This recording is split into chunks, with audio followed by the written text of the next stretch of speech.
নমস্কার দর্শকগণ, আপনারা দেখছেন এসএ নিউজ পশ্চিমবঙ্গ চ্যানেল।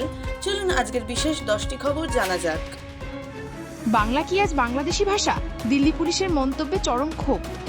বাংলাকে বাংলাদেশি ভাষা বলায় উত্তাল রাজ্য রাজনীতি। তৃণমূল, কংগ্রেস ও ডিএমকে জানালো তীব্র প্রতিবাদ।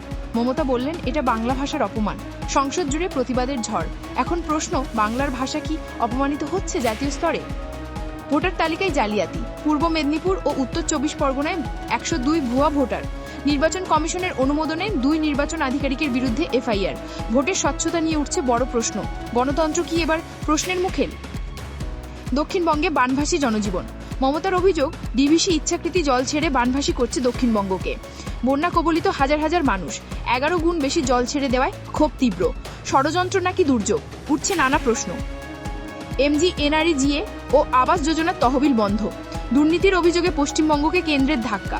বন্ধ হলো এমজিএনআরইজিএ ও আবাস যোজনার টাকা। লক্ষ লক্ষ উপভোক্তা বিপাকে। রাজনীতি নাকি জনসেবার নামে প্রতিশোধ? খালি হাতে গ্রামবাসী। নিরাপত্তা জোরদার কলকাতা হাওড়ায়। আরজি কর ধর্ষণ মামলা ও 15ই আগস্ট সামনে রেখে প্রশাসনের কড়া নজরদারি। সাদা পোশাকে নজরদার, ড্রোন টহল শুরু। রাজ্য পুলিশের বার্তা, আইন শৃঙ্খলা ভাঙার সুযোগ নেই। পাঁচকোড়া স্টেশনে প্রকাশ্যে ফাঁস হলো শিশু পাচার চক্র। এক মহিলা ও এক পুরুষকে জেরা করল পুলিশ। জেল ফেরত পুরুষ আর মহিলা নিজেই স্বীকার করলেন, আগের শিশু বিক্রি করেছেন মাত্র 5,000 টাকায়। জানা গেল হাসপাতাল থেকেও শিশু চুরি হয়। ভাবুন, হাসপাতালের মতো নিরাপদ জায়গা থেকেও যদি চুরি হয় সন্তান, তাহলে কোথাও কি নিরাপত্তা আছে? এরা অসহায় মুখোশ পরে ছদ্মবেশে ঘোরে, অথচ পেছনে ভয়ঙ্কর গ্যাং। সকলকে এখনই সচেতন হতে হবে, নয়তো পরবর্তী লক্ষ্য হতে পারে আপনারই সন্তান। NH10 রাস্তা বন্ধ, বিচ্ছিন্ন যোগাযোগ। সিকিম ও বাংলার মধ্যে প্রধান সড়ক NH10-এ বিশাল ফাটল।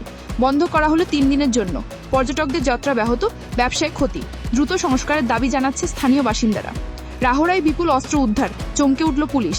রাহড়ার এক বাড়ি থেকে উদ্ধার 15টি আগ্নেয়াস্ত্র ও 1000 রাউন্ড গুলি। একজন যুবক গ্রেফতার। কি উদ্দেশ্যে মজুদ ছিল এত অস্ত্র? বাংলা কি আবার সক্রিয় হচ্ছে অপরাধ চক্র? তৃণমূল বৈঠকে আন্দোলনের প্রস্তুতি। তৃণমূল সাংসদদের সঙ্গে ভার্চুয়াল বৈঠকে কড়া বার্তা দিলেন মুখ্যমন্ত্রী মমতা বন্দ্যোপাধ্যায়। ভোটার তালিকা ও ভাষা ইস্যুতে রাজ্য জুড়ে আন্দোলনের ডাক। রাজনীতির মঞ্চে ফের উত্তাপ। কলকাতায় বৃষ্টি ও দুর্যোগের পূর্বাভাস। রাতভর বৃষ্টি ও ঝড়। আবহাওয়া দপ্তরের সতর্ক বার্তা, আগামী দিনেও ভারী বর্ষণ চলবে। শহর জুড়ে জলজট ও বিদ্যুৎ বিভ্রাটের আশঙ্কা। প্রশাসনের পরামর্শ, সাবধান থাকুন, প্রয়োজন ছাড়া বাইরে না বেরোনোই ভালো। তো এই ছিল আজকের মুখ্য সমাচার। এরকমই আরও নিউজ আপডেটস পেতে চোখ রাখুন এসএ নিউজ পশ্চিমবঙ্গ চ্যানেলে। সত্য যা আপনারা জানতে চান। ধন্যবাদ।